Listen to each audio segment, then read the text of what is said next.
지난 영상에서 책상에 색연필 좀 깨작였다고 책상다리 휘어지게 혼난다는 말로 시작했지만 결국엔 조각칼로 자기 책상을 긁어낸 극단적인 사례만 말했잖아요. 그 정도까지 질러놓고 몸에 멍 좀 든 거면 혼나다 말았다. 에 더 가까울 수도 있는데요. 게다가 혼나고 병원에 실려갈 정도도 아니었으니까요. 양호실이야 뭐 꼭 기어다닐 정도로 혼나지 않더라도 수시로 들락이던 곳이니 이 정도로 아픔의 정도를 규정짓기에도 좀 애매했어요. 근데 문제는 꼭 이렇게까지 극단적으로 일을 벌이지 않아도 이거 이상으로 혼나는 일이 되게 잦았다는 거죠. 뭐 그렇다고 선생님이 아무 때나 막 우리 책상을 들추면서 책상에 낙서가 되어 있다는 걸 문제 삼으셨다는 건 아니에요. 꼭 우리가 한 게 아니더라도 처음부터 책상 상태가 좋지 않다는 건 알고 계시니까요. 그런데도 선생님이 이런 행동을 하셨다면 그건 그냥 걔가 선생님께 찍혀있다고 봐야 해요. 정말 선생님께 공손하게 인사하는 것조차도 꼴보기 싫어하는 그런 극단적인 경우가 아니고선 책상 상태만으로 혼을 내지는 않으셨어요.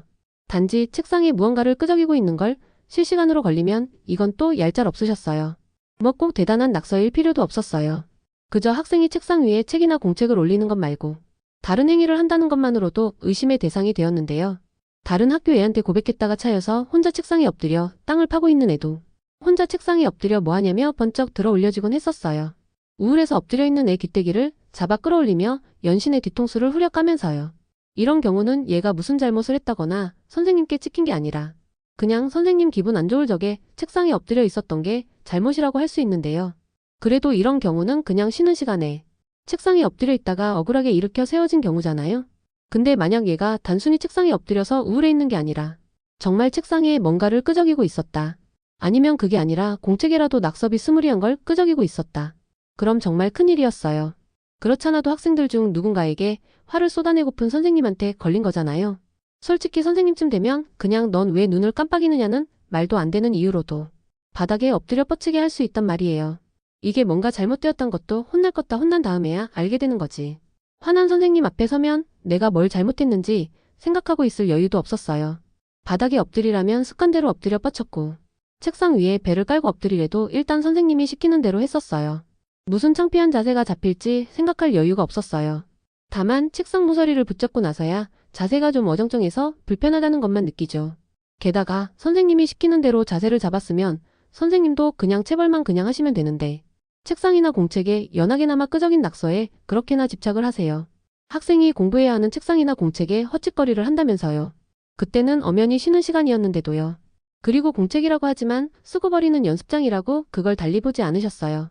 연습장이나 공책이나 똑같은 걸로 취급하셨단 거죠. 그래도 그나마 여기까진 양호한 정도였어요. 그냥 학교에서 감히 낙서를 했으니 혼나야 한다 정도에서만 체벌이 있었으니까요. 근데 만약 그걸 책상에다 끄적이고 있었다. 이건 정말 빼도 박도 못하는 거였어요. 솔직히 샤프 같은 걸로 책상에 끄적여봤자 제대로 보이지도 않잖아요. 그러다 보니 이왕에 책상에 끄적일 것 같으면 최소한 색연필이죠.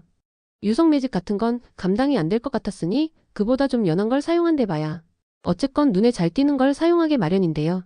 그러다 선생님께 걸리면 정말로 얄짤없는 거예요. 게다가 회초리 몇 대 맞고 넘어갈 수 있으면 다행이죠. 말했지만 선생님한테 인사하는 와중에 눈 깜빡였다는 사유로도 체벌당하던 때였어요. 근데 책상에 낙서하는 중에 걸린 거면 누구라도 느낄 수 있어요. 이건 빼박, 체벌 각이라는 걸요. 그럴 때는 그냥 머리를 콱 박고 죄송하다는 말밖에는 할 수가 없는데요. 꼭 거기서 우리가 얼마나 대단한 낙서를 했는지 확인을 해주시는 분이 계세요. 이런 건 마치 금방이라도 들이박을 것처럼 해집고 다니던 선생님도 예외는 아니셨어요. 책상에 뭔가 논란이 될 만한 걸 적고 있었으면 꼭 그걸 큰 소리로 읽는 건 기본이고 딱히 내용이랄 게 없다거나 그냥 그림 비슷한 걸 끄적였다고 바로 체벌로 이어지는 것도 아니었어요. 아무래도 낙서다 보니 혼나고 나서라도 낙서 지우라는 소리는 들을 수 있는데요. 선생님은 꼭 그걸 자기 손으로 한번 비벼보세요. 그것도 꼭 우리 옷을 걸레 대용으로 사용하면서요. 거기다 어떤 선생님은 더럽게 자기 침을 책상에다 뱉어놓고선 우리 옷소매를 가지고 문질문질하는데 정말로 기분이 못 같았어요. 근데 거기서 조금이라도 저항의 분위기가 보인다.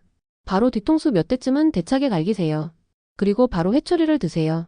지나고 나서 생각해보면 차라리 그렇게 반항이라도 해서 혼이라도 났어야 했어요. 어차피 반항 안 하고 있어봐야 옷만 더러워지는 데다가 결국엔 체벌로 기결될 거니까요.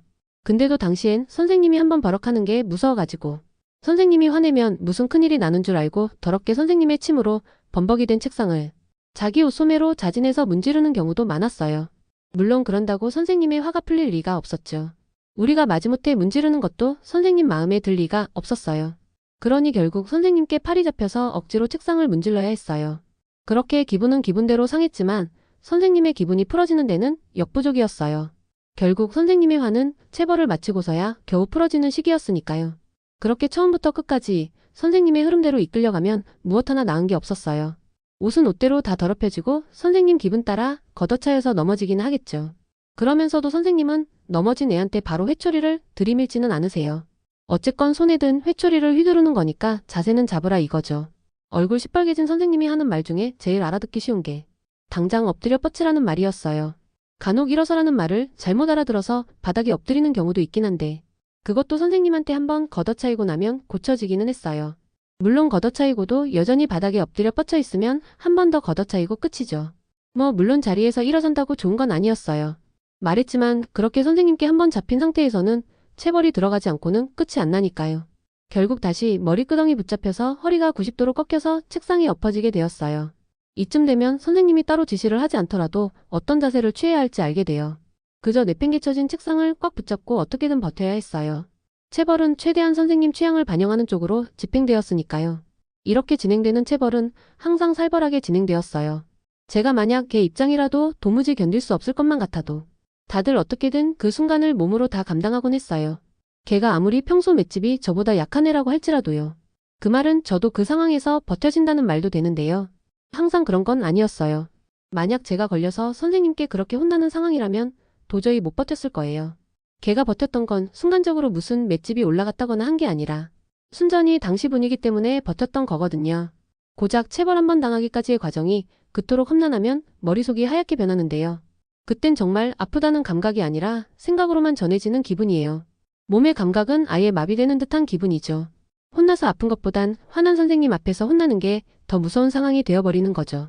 그리고 일단은 체벌이니만큼 한 번에 몇십 대씩 혼내거나 하지는 않거든요. 끽해야 10대 정도겠죠. 이게 무슨 중간고사 끝난 다음에 틀린 문제 개수대로 혼나거나 하는 게 아니잖아요. 게다가 다른 애들한테 무슨 피해를 입힌 것도 아니고요. 그러니까 그나마 버틸 수 있지 않았나 싶어요. 분위기에 질려서 선생님 무서워하는 게 무슨 1분씩이나 가진 않잖아요. 거기에 고작 10대 혼나는 데는 10초만 해도 끝날 수 있는 거고요. 근데 저번 영상에서도 말했듯이 선생님이 최근에 회초리를 책상 다리로 바꾼다면 물론 속이 꽉 찬 쇠덩이는 아니겠지만 그렇다고 그게 나무 몽둥이보다 덜 아프지는 않잖아요. 선생님은 그걸 근처 목공소에서 기어이 휘고 땜질해서 몽둥이를 만든 거고요. 이걸로 혼날 때는 그 선생님 공포도 좀 일찍 깨어나곤 했어요. 이러니 자기 책상을 조각칼로 후벼 팠던 애가 미움받는 이유이기도 했고요. 선생님 공포가 좀 일찍 깨어나서 아픈 게 좀 일찍 찾아온다고. 걔한테 무슨 큰 변화가 생기진 않았어요. 체벌 중엔 책상 붙들고 있던 손을 떼면 균형 잡기도 힘들어서 손을 뗐다가도 바로 원상태가 되곤 했거든요. 그거 한두 번 반복하다 겨우 균형 잡는 법을 깨달아봤자 이미 늦었어요. 그렇게 허우적대는 사이에 체벌은 이미 끝이 나 있었거든요. 그럼 주르륵 미끄러져서 바닥에 쓰러지곤 했어요. 습관적으로 무릎을 꿇으려다가 혼났던 부위만 자극해서 결국 옆으로 엎어지기도 하고요. 그럼 책상에 낙서 지우고 선생님한테 검사 맡으러 오라고 하세요. 그럼 걔는 자기 책상을 가지고 교무실 앞까지 왔다 갔다 해야 하는 거고요. 그래도 낙서를 지울 적에는 본격적으로 걸레 깨끗이 빨아서 닦기 때문에 책상에 자국이 남아있는 경우는 없었어요. 그런데도 아직 책상이 더럽다며 교무실 복도에서 2차 체벌이 이뤄졌다는 말을 들으면 역시나 걔가 선생님께 찍혀있는 상태라는 걸 알게 되곤 했어요. 선생님 마음에 들지 않는 애가 있다고 그걸 막말로 떠들고 다니시는 경우는 잘 없거든요. 그저 이런 식으로 말도 안 되는 트집을 잡아서 혼내면 그만이었으니까요. 그치만 그래도 최초에 책상에다 낙서를 한 게 잘한 건 아니잖아요. 그래서 당시엔 그 선생님이 좀 심했다 하면서도 걔도 잘한 것 없다 이런 말도 같이 했었던 것 같아요. 지금 생각하면 말도 안 되는 얘기지만요. 그럼 이번 이야기는 여기까지만 할게요. 더 재미있는 이야기를 듣고 싶으신 분들은 좋아요 한 번씩만 체크해 주시고요. 그럼 다음 영상에서 만나요.